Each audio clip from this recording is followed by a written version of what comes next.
TBWS Daily.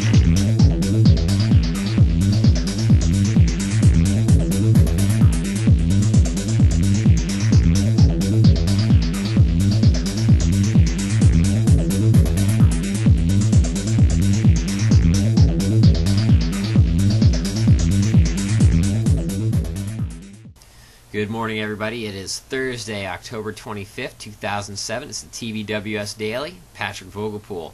Wall Street Journal is reporting that in September, home sales were actually up 4.8% from August.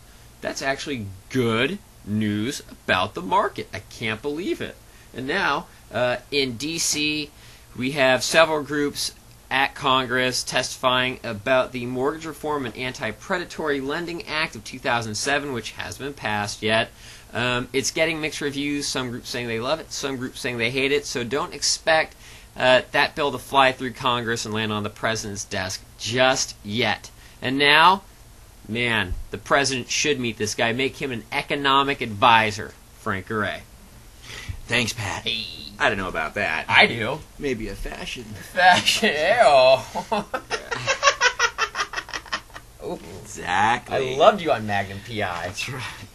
Right. Okay, today's Thursday. We like to talk about working our affinity partners on Thursdays. Yes. Okay. Why are affinity partners so important? First, let's even talk about who they really are. You know, the typical affinity partners are your CPAs, your insurance agents, your financial planners, your stockbrokers. These are our affinity partners. And, you know, they're really important to work with because, number one, their clients often come to them for advice on things, right? So if we're in that mix, if we're associated with them, anytime a mortgage advice thing comes up, you would probably be the person that they would refer you to. So it's a good thing to do. That's why we do it. But, you know, a lot of us don't pursue them because they're kind of mystical to us, you know. We're not really sure how do we get them, you know. Realtor, I can prospect, right? I go to field. I deliver flyer, you know. I got the realtor thing down. But a CPA, a financial planner, how do I go about even getting connected with them? Well, something that I learned at the BPO8 that was really, really, really good was to do it in this fashion, and that is to go within your own database of people. Okay. And you give them a call. Let's say today you call 10 of them. Good. All right, and you ask them, hey, do you know do you use a CPA, or you might say financial planner, or who's your insurance agent? And you tell them, I'm calling and finding out because I need a really good one to refer my people to.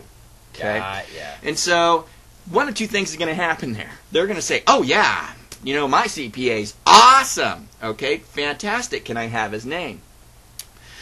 Or they'll say, no, I'm not really sure. Well, now you have someone to refer a CPA to. Yes. Does that make sense? Do you see where I'm going with this? So let's say they say, yeah, I got a CPA. He's pretty good. What you ask them next is, how would you rate him 1 to 10, 1 being the worst, 10 being the best?